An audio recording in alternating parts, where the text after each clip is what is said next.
In this video, I'm going to show you the one simple trick to up the tension in your writing so that your reader's eyes stick to your words and they keep on turning pages. After having over 150 students go through our workshop and reviewing thousands of scenes, this is the most common problem that writers run into once they start getting the basics down. And not only am I going to tell you the one trick, I'm going to give you specific ways to practice this in your own writing. My name is Tim Grahl. I'm the author of 6 books, including Running Down a Dream, The Shithead, and Your First 1,000 Copies. I'm also the CEO of StoryGrid, where we help writers build the skills, write a book, and leave their legacy. My partner, Sean Coyne, is the creator and founder of StoryGrid, and he's a writer, editor, and story researcher with over 30 years of experience. And everything I teach in this video and throughout StoryGrid is based on his extensive research and findings about what makes a great story. So let's set up a simple scenario that we can use as an example, and this could be a scene in your book. So we're going to say a protagonist, we're going to call her Mary, is recently divorced and she's a single mom, and she's going out for lunch with her friend Karen. Now, Karen and Mary are lifelong friends, and Karen thinks they're just reconnecting over lunch, but Mary has a secret. She needs to borrow some money. But how much money does Mary need to borrow? Let's say it's just $50. $50 because she needs to fill up her car with gas. Well, how much tension does that actually create in the scene? How much is Mary going to be willing to risk in order to get that $50? Probably not much, right? It's $50. She could probably actually just panhandle through the rest of the restaurant and somehow get $50. So this idea of like her needing $50 is kind of a small thing. So let's up it a little bit.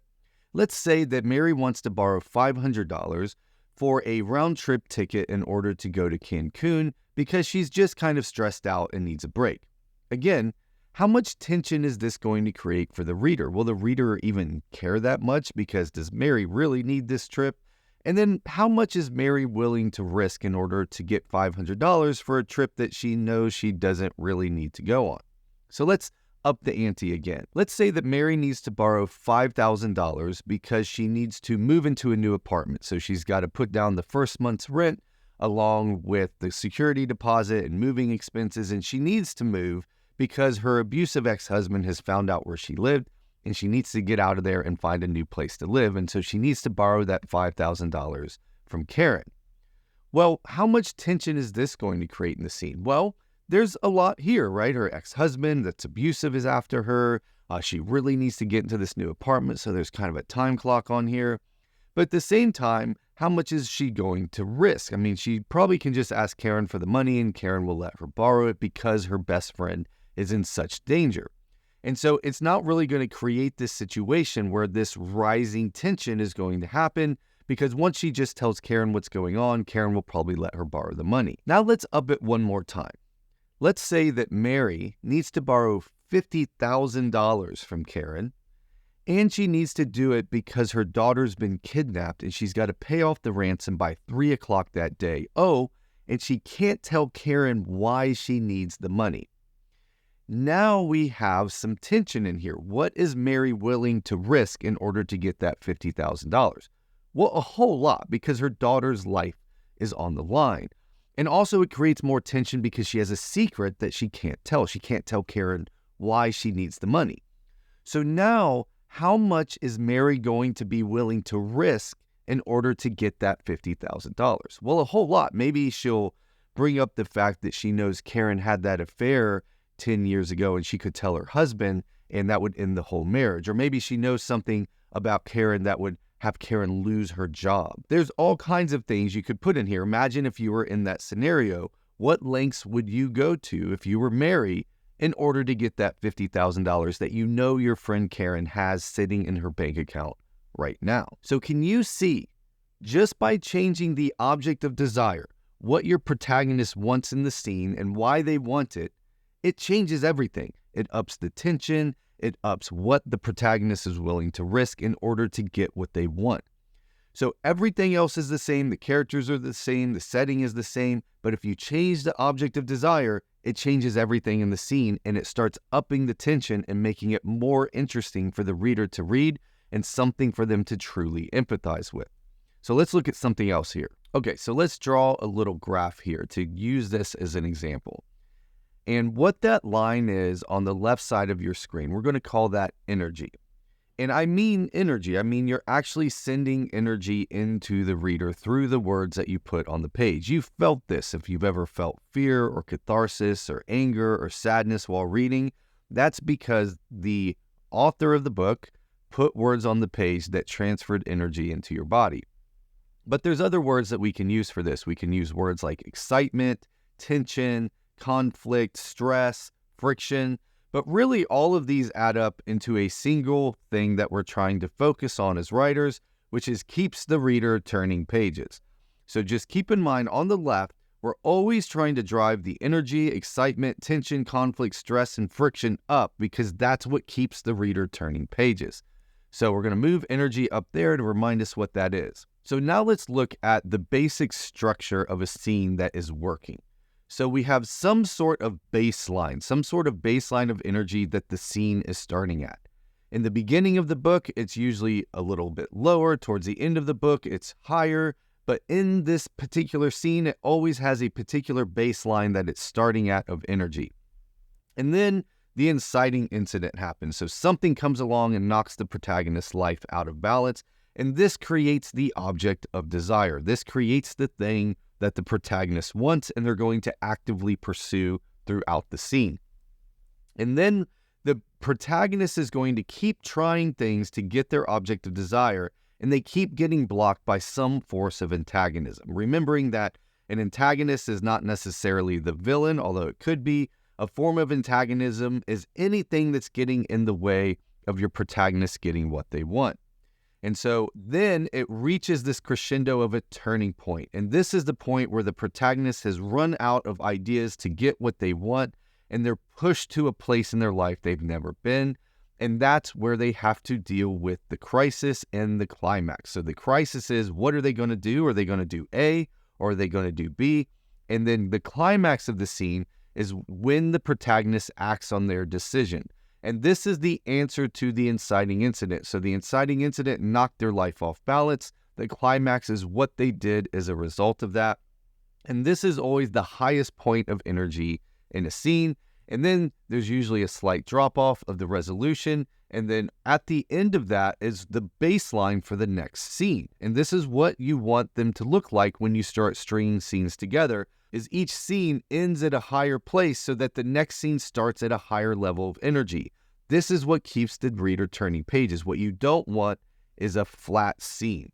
This is what we see a lot when we're looking at scenes that technically work because they have the 5 commandments, they have an object of desire, but they're just flat. And this is all because the object of desire is not strong enough. It's because the protagonist is not willing to make bigger and bigger risk in order to get what they want. And so what happens is the protagonist keeps doing the same thing kind of over and over and over, trying to get what they want. And then they finally make a decision, but the whole thing seems flat. This is boring for the reader. It doesn't give them enough information because also the reader can't tell how important this thing is to the protagonist because we can't see how much they're willing to risk in order to get it. So what we need to do is make sure that our scenes are going to end at a high place of energy and then build out the progressive complications to get there. Again, imagine if the inciting incident was the protagonist realizes she needs $50 to put some gas in her car. How much is she going to risk for that? Is she going to risk the long-term friendship with Karen? Is she going to risk stealing the money? Is she going to risk physically assaulting somebody or physically threatening somebody to get $50? Probably not. But if $50,000 is on the line and the life of her daughter, now we have something where the protagonist is going to risk bigger and bigger and bigger things. And you can see how at the beginning of the scene, she might just ask for the money. She might say it's really important. Then she might threaten the friendship. Then she might threaten Karen physically. And it just keeps getting worse and worse and worse because the object of desire is big enough. So it can be the thing that the protagonist wants, but it can also be why they want it. So when you look at an action movie like Mission Impossible, well, Ethan Hunt wants to save the population from nuclear disaster because human life is inherently important. We know why they want to do that. We know why he wants to save the world from the nuclear threat. But if you look at a family drama like Ann Tyler's Breathing Lessons, which won a Pulitzer Prize, Maggie, the protagonist, wants her son and his estranged wife to get back together. They've been estranged, they're separated, and she really wants them to get back together. And the why behind why she wants to get them back together is because she desperately misses her grandchild. She's missing her grandchild growing up, and she wants to spend more time with her. And she will risk a lot to do that. She starts risking pissing off her husband, her son, the estranged daughter-in-law. All of these different things, she keeps ratcheting it up because she so desperately wants to spend time with her granddaughter. In my book, The Shithead, the protagonist owes the IRS $86,000 and he has a failing business and he has to pay off the bill by Friday. But it's not just that. He has to pull all of this off without his wife finding out that he's in debt and that his business is failing, because he knows that will probably end his marriage. And so he starts doing crazier and crazier and crazier things in order to get this money on time so that he can pay off the bill without his wife finding out what's going on. All right, so how do you practice this? How do you practice adding more tension into your writing? Okay, I'm going to get to that, and I'm going to give you specific practices to do that. But first, I have to talk about practice in general and the difference between practice and performance. So in almost any other creative endeavor, the idea of practicing and performance are split into two different things. So I practice playing the guitar, and then once I'm good enough, I go and perform the guitar. It would be the same thing in something like woodworking. I want to get really good at using all of the tools and doing all of the different cuts, and I'll practice on scrap wood that doesn't really matter. And then when I'm ready, I'll go and use expensive wood to build something that I truly care about. But for some reason in writing, we just smush these things together. We decide we're going to learn how to write and get better at writing while also trying to write a novel that we are hoping to publish. And that's why we keep writing novel after novel after novel that doesn't really go anywhere, doesn't work at the end. We can't get any interest in it. Nobody wants to read it because we haven't gotten good at the skills of writing first. We haven't practiced before we set out to perform something really big and meaningful. So at StoryGrid, what we've realized is that you've got to separate the practice of getting better at writing from the performance of trying to write something publishable. You got to separate those two things. You've got to focus on the skills of writing, get better at those, and then you can go write something publishable. And I'm telling you this because I'm going to give you some specific ways to practice adding tension and excitement to your writing. And when I've done these, a lot of times writers will push back and say, well, I want to write something more subtle, or I want to write something more worldview oriented, or does it always have to be this big dramatic thing? And the answer is, of course not. It doesn't always have to be this huge dramatic thing. It can be more subtle scenes, but those are way harder to write than scenes that have a lot of action in them and a lot of excitement built into them.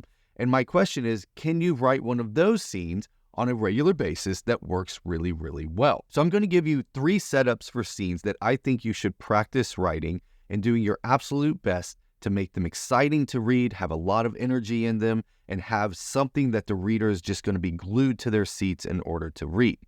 So the first scenario is that your protagonist is out for a walk one evening in his neighborhood, and a rabid dog comes out of the woods and starts chasing after him. And so now he has to get away from this rabid dog that is desperately trying to kill him. And what will he risk and what will he have to do in order to get away from this rabid dog? The second scenario is the one I already laid out.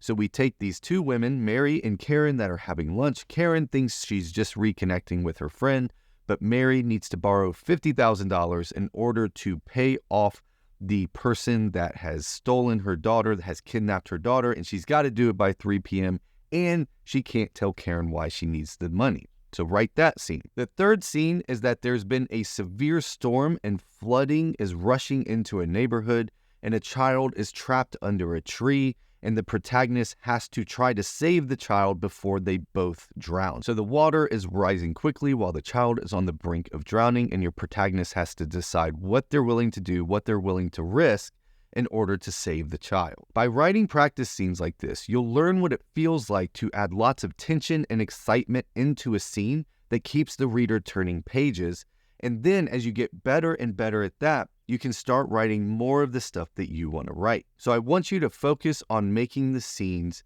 as exciting as possible. Make sure it's something your protagonist is willing to risk greater and greater things to get their object of desire, and do everything you can to make the scene exciting, full of tension, and your reader turning pages. Now, to get the most out of these kind of practices, what we found is that you've got to get expert feedback. You've got to get feedback from somebody that can look at your scene. They can tell you what you did right, what you did wrong, and then the things you need to work on in your next draft in order to make your scene even better. And that is why we run the scene writing workshops at StoryGrid. These 6-week workshops are focused on giving you specific feedback from experts on your writing, from daily exercises to weekly scene writing assignments. We've had huge success with these workshops at StoryGrid, and we've seen so much progress in writers where they go from not really being able to write a working scene to writing page-turning fiction in just 6 weeks. So go to storygrid.com/workshops to check that out and see when the next one is, and you can fill out an application to see if you're a good fit. If you want to see the rubric we use to analyze scenes to see what works, what doesn't, and how they need to improve, I have the 13-point scene writing checklist that we use here at StoryGrid that you can access right now. You can go to storygrid.com/checklist to download that now. You'll get access to the checklist and a short walkthrough of how we use it here at StoryGrid to help writers level up their scenes. Finally, if you want to dig into objects of desire even more, I've got a video up on your screen right now. You should watch that one next. That will give you more information about how to come up with compelling objects of desires for your scenes. But either way, thanks for being a writer. Thanks for being a part of our community here at StoryGrid, and I'll see you next time.